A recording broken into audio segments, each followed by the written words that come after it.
Hi, everybody. Welcome to English for You. I'm Kat. I'm Chickling.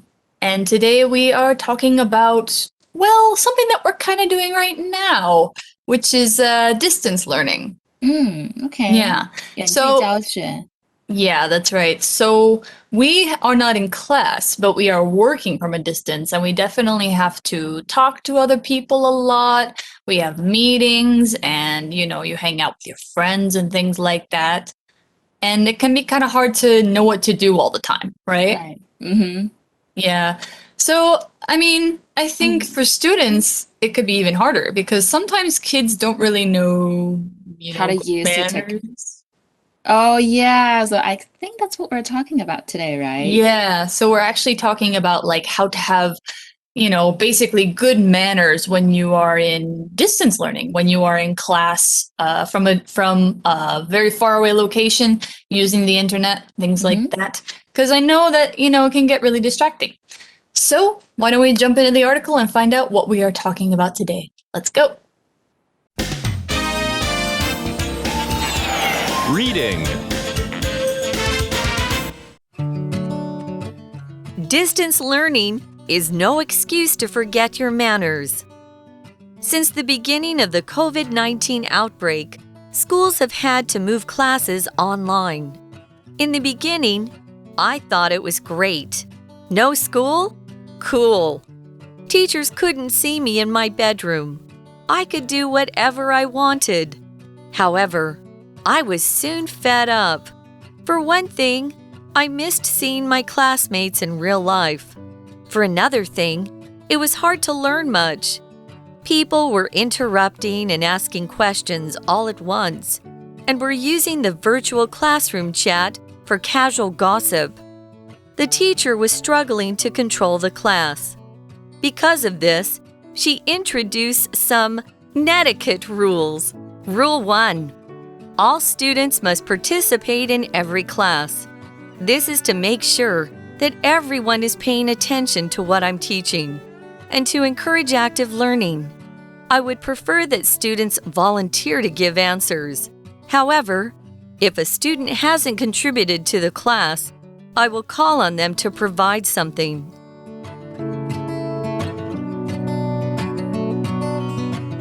Okay, so we're starting on our article with kind of some words from a student. So a student is talking here. We're talking in first person. They're using I, me.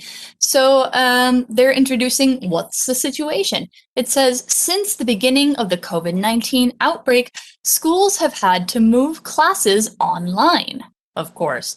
And so you have this word here immediately, outbreak. Now it's kind of like how we're breaking out into this article. So an outbreak of a disease is when it starts spreading without any control, which of course is what has happened all around the world in COVID-19 and is happening in Taiwan too, or has happened in Taiwan too, for sure.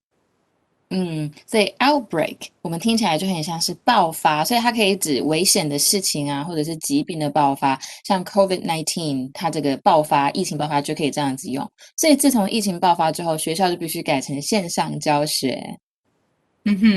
So, yeah, they've had to move classes online, and this person's saying, what do they think of this? The article says, in the beginning, I thought it was great. No school? Yeah， 所以一开始觉得说，哦，不用上课诶，因为可以在网络上。I mean, the teacher doesn't even know what you're doing behind the screen. Yeah, and you don't have to get up early. You don't have to get dressed. You don't even have to do your hair or anything like that. So, Right. you could just sit and have class in your PJs, in your pajamas. So, sounds great, right? Yeah. But as we all know, everything is not 100% great with distance learning. So the article also says, cool, teachers couldn't see me in my bedroom. I could do whatever I wanted. Yeah, sure. Turn off your camera and nobody knows, right? So just like I said，我刚刚有说嘛，就是上课的时候，都老师都不知道你在做什么，所以就是自由自在的感觉。Yeah, sure. But there's always a but. So the article actually says not but however. However, I was soon fed up. Ugh. Fed up. This means you've had enough. this person is sick and tired, and it's kind of like they had too much food, you have too much of a good thing, or maybe you understand some bad things about the situation. You get really tired of it. You're fed up. Yeah，所以这个 fed up 就是有一种极度厌烦或不满的意思。比如说，Daniel is fed up with his job. He keeps saying that he wants to quit. 所以代表呢，那个 Daniel 他觉得他的工作好烦哦，他很想赶快辞职那种感觉。所以呢，很快的，这个人他原本一开始觉得在 distance learning 很棒，但后来他却觉得好烦哦。But why? Well, of course, there's many reasons, but this person says, for one thing, I missed seeing my classmates in real life. For another thing, it was hard to learn much. Those are two really good reasons, I would say. But we have this grammar point, right? For one thing. And for another thing， 所以这个就是第一个原因是什么，第二个原因是什么的意思。所以其实他这边说 for one thing， 后面说 I missed seeing my classmates in real life， 指的就是第一个原因就是因为我会想念我的朋友。那第二个原因是什么呢？因为没有办法学很多。所以这个 for one thing 就是第一个原因，然后在第二个原因我们就用 for another thing。那我们再看一个句子哦。Perry is looking forward to moving to the new house. For one thing, he'll get a bedroom to himself. For another thing, it's much closer to the school. 就是 Perry 呢，他很期待搬新家，因为呢，一来他有自己的房间，二来他的新家离学校近很多。So this is really good to use when you want to list more than one reason for things. All right, so this person says they miss their classmates, they can't learn much. It's not really the same as the school experience. So what else does he say? He says people were interrupting and asking questions all at once, and we're using the virtual classroom chat for casual gossip. That sounds kind of rude, honestly. 所以这边有一个 all at once 指的就是同时，那这边又出现了一个 virtual， 这个 virtual classroom chat 就是一个虚拟的课堂的聊天室，那所以你们应该有听过 VR, right? It's so fun， 就是虚拟实境，就是 virtual reality. Yeah, so virtual, anything that you do online with other people, basically. So yeah, if you are using a virtual classroom chat for school, probably using it for casual gossip is not a great thing. So what does casual mean? Casual is this adjective that means something is done or you do something without really thinking about it much, without putting too much effort or worrying about it too much. Like you just say something casual and you're like, it's fine. Or gossiping casually, like maybe you're not thinking about what you're actually saying or how it could affect people. That's being casual. Although it does have a different meaning. Casual can mean things that are not formal. So like if you wear casual clothes like I'm wearing right now, I'm just wearing a t-shirt. But if I'm wearing formal clothes, maybe I'll wear a dress or a jacket or something like that. So casual can also mean not formal. Right. So an example sentence for casual might be, Jenny thought she made a casual remark about my dress, but it actually made me really upset. Kind of rude. So yeah, maybe she said something like, oh yeah, that's a cheap looking dress. That's so rude. So yeah, we should always think twice before we say something. Yeah. 所以这边出现 casual， 它是随性的或漫不经心的。那其实刚刚 Kat 老师有提到，如果你今天穿的衣服不是很正式的话，这个字也可以用。所以有一种像说休闲服装，就是 casual clothes。所以 casual 也有休闲的意思嘛，老师刚刚讲过了。那另外呢，我想提到的是一种 dress code，which is called smart casual。它代表呢，你就是休闲，然后很不失时尚的服装，大概是 in between formal and casual， 所以就是大概在中间。所以呢，我们可以说 for smart casual, you should look sharp, stylish, and neatly put together. Yeah, usually wear a nice jacket or some like good pants and good shoes, that kind of thing. Yeah. So anyway, we're talking about casual. What now? Casual gossip. So gossip is this other vocabulary word. Gossip is a noun that means kind of like information, personal information about other people's behavior, other people's personal lives that you're just kind of talking about among a bunch of people. So like, maybe you're in school and your friend comes over to you and they're like, did you hear that so-and-so's mom or so-and-so is wearing this outfit today and they don't look good? And like that kind of stuff. That's like gossip. So yeah, that's, if you're using gossip in the classroom, it's kind of not really what you're supposed to be doing while you're having class.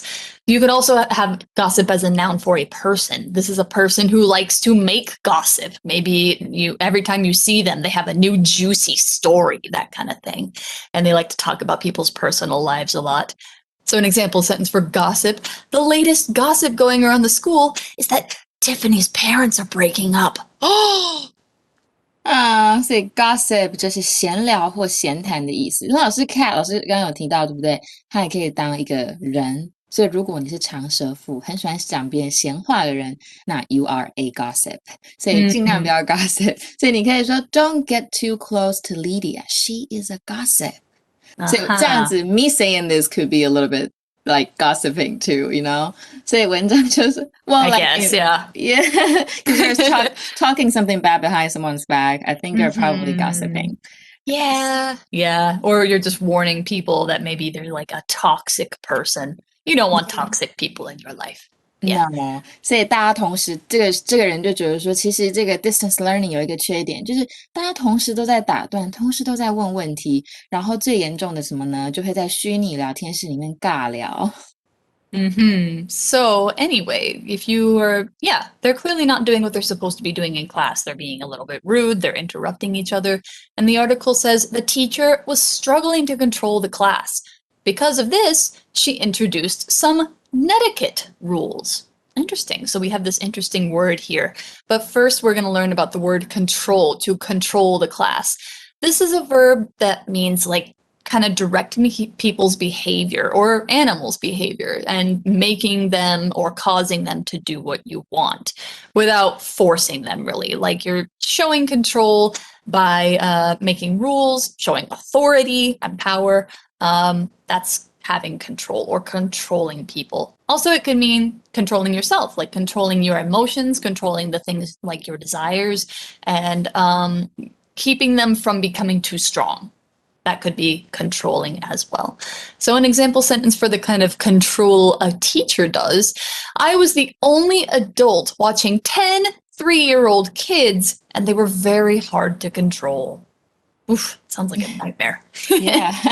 所以 control 就是管控或支配。所以老师刚刚说 you can control how you feel 就是你的情绪，所以你也可以控制你的脾气。那控制脾气是 to control one's temper。比如说 he is still learning how to control his bad temper。他还在学习怎么控制他的坏脾气。那 control 这个字其实也可以当名词。它当名词我们就很常会说什么东西是 under control。所以比如说She tried to keep her voice under control, even though her whole body was shaking with anger. 就是尽管她的整个身体因为生气一直颤抖，她还是很努力的控制住自己的声音哦。所以这边呢，我们再回到文章中，老师就觉得其实虚拟上课在控管班级上是有难度的。Yeah, I think it's a good idea for a teacher to make some new rules when they are having trouble controlling their class. So we also have this word in the sentence introduce for introducing the rules. So to introduce means to make something start or make something begin for the first time. You might know this word as being about like introducing a person to another person. Hey, Chicolin, this is Kat. Nice to meet you. That's introduction too. But this is more like introducing a thing to people's lives. So rules can be something you introduce. For an example sentence, the boss introduced a new rule for the office. We have to tell her when we'll be unavailable to answer messages for more than an hour. Makes sense?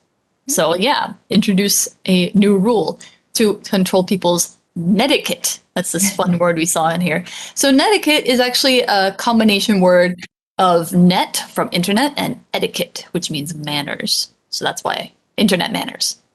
Right，所以这个字其实它就是网络礼仪的意思。那我们这边看到的 introduce 它是一个采用推出去的意思。那其实老师刚刚也都有提到，也可以介绍，比如说 Let me introduce you to my manager. He's going to love you. 代表说，哎，我把你介绍给我的 manager，他一定会超爱你的。就是我把谁介绍给谁。所以呢 ，this is a verb, right? We can also use it. No, we take off the e, and then we add tion at the end. Oh, introduction.Yeah, introduction 所以是介绍。所以 like if you talk about yourself and your background, 那就是 self introduction 你的自我介绍。所以因为这样子呢，因为班级太难 it's hard to control the class， 所以这个老师呢他就推行了一些网络礼仪规范。Okay. So I wonder what those rules are going to be. So now we're going to take a look at what some of the rules are, and that will cover the rest of this day and some of day 2 as well. So rule number 1, all students must participate in every class. I think that's a normal rule for even, not distance school, right? Yeah, because you always have to participate. You're supposed to raise your hand. You're supposed to talk. You're supposed to give answers and maybe help the teacher or ask them some questions. That's participating. So to participate, as I just said, is to be involved. It's to, talk with others, listen to others in doing something. And so you're taking part in an activity, a class, an event, something like that. That means you are participating. You are an active participant, which is the noun for a person who participates. So an example sentence could be, I got sick just before the day of the race, so I couldn't participate and had to stay home. Bummer. 所以这边出现一个 participate， 它是参与、参加的意思。所以呢 participate in something 就是参与什么。比如说 Wes has never participated in any of our class activities. Really?Yeah. What does he do? Just sit there on his phone? 所以 Wes 从来都没有参与过课堂活动。Probably he's just kind of shy, Oh, maybe. Yeah. 所以老师刚刚提到 a person that participates in something 就是 participant 就是参与者。所以文章的第一个规定 rule number 1就是每个人都要参与课程。Okay, so we all have to participate in class. So how do you do that? Well, the rule goes on to say, this is to make sure that everyone is paying attention to what I'm teaching and to encourage active learning. That's good reasons for participating, for sure. So we have this verb encourage. So encouraging active learning. Encourage means to kind of make something more likely to happen or make people more likely to do something. So if you're encouraging active learning, you're making people participate so that they will learn more actively. And it makes it seem more appealing. Maybe class is more interesting that way. Also, encourage could be if you're encouraging a person, meaning to make them feel more confident, make them feel more brave to do what they want to do. Like say, you can do it. That's encouraging them. And the example sentence for this could be, the teacher encourages speaking English without worrying about mistakes, because worrying will make it harder to learn. Right, 所以这个 encourage 就是促进或助长的意思。所以其实我们都会说 to encourage someone to do something， 代表鼓励谁谁谁去干嘛。比如说 our teacher always encourages us to develop our own ideas， 就是我们的老师呢总是鼓励我们要有自己的想法。那其实这个字呢也可以加一个 d 变成你是受鼓舞的 encouraged， 或者是呢 encouraging， 代表你有就是令人感到鼓励的那种感觉。那当然呢你对人家的鼓励它就是 encouragement。所以呢我们的文章中意思就是说老师的 rule 是要确保大家都有认真在听他教学的东西，这个也是促进主动学习的好方式哦。Okay, so now we know what it means to encourage active learning by encouraging people to participate. And the teacher goes on to say, I would prefer that students volunteer to give answers. Yeah, of course, any teacher will be happy if students volunteer. So to volunteer means to say that you'll do something or to do something without somebody else asking you to do it first. So if a student raises their hand without the teacher having to call on them, that's volunteering. 所以就是自愿去做什么 ，so 它也可以当一个人所以它就变成自愿的人，就是 volunteer 也是一样的。所以文章说，老师呢，他也会鼓励同学自动自发的去问问题。So that's what they prefer, but of course we all know everybody doesn't want to volunteer. Some people are shy. That's okay. The article says, however, if a student hasn't contributed to the class, I will call on them to provide something. Right. So contribute here is this nice word that means to give something to a group effort. So like if the teacher says they want to provide something, it means maybe give an answer to the class or ask a question, something like that. So you can also contribute things like money, you can contribute your time, you can contribute an idea to a meeting, things like that. And if they call on you, if the teacher calls on somebody, it means to ask them to speak out of a group, especially asking students or asking audience members who have questions or answers about things. 所以 contribute 就是在一个团体或活动中，你有出到力或贡到献。那它这个动词，名词是什么呢？就是 contribution。所以呢，这边有出现一个片语，就是 to call on someone。老师说呢，如果你在课堂上没有贡献，那他就会再请你们做额外的事情了哦。Yeah. Call on me because I have an answer. So actually, that's the end of day 1. We're going to read more of the teacher's netiquette rules in day 2. But for now, we're going to call on each other to answer the For You chat question and end day 1. Let's go right to it. For You chat. Okay, what is our For You chat question for today?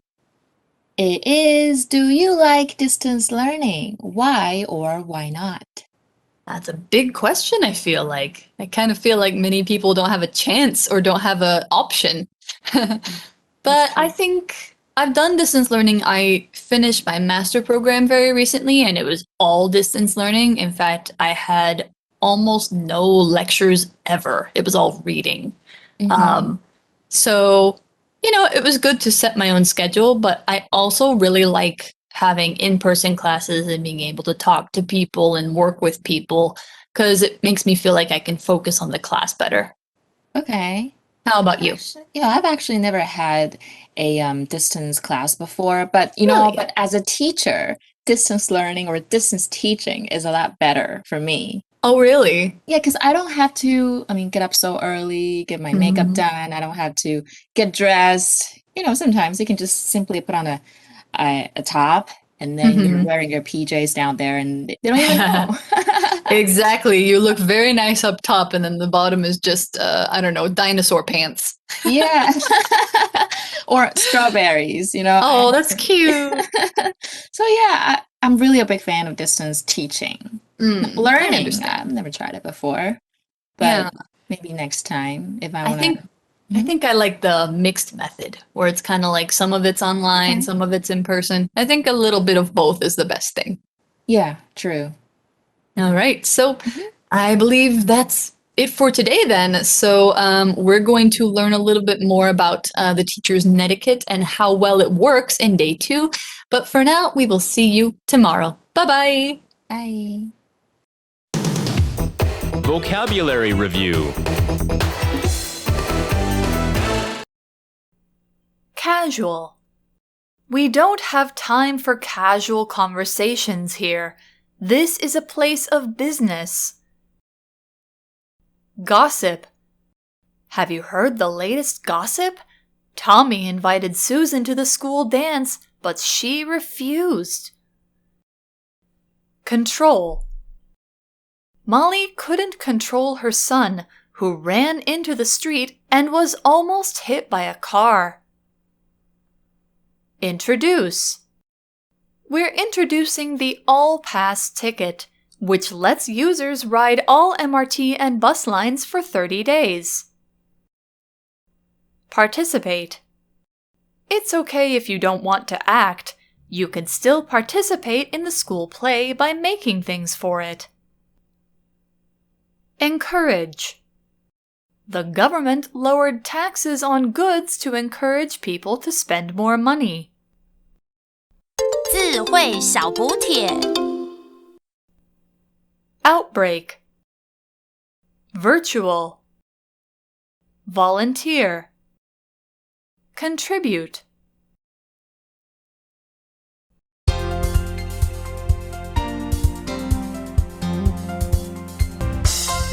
以上节目是由活用空中美语制作，活用空中美语杂志，请洽询全国各大书店。如欲索取试听教材，请来电02-2364-4000 02-2364-4000，或上网查询，网址是 www.english4u.net www.english4u.net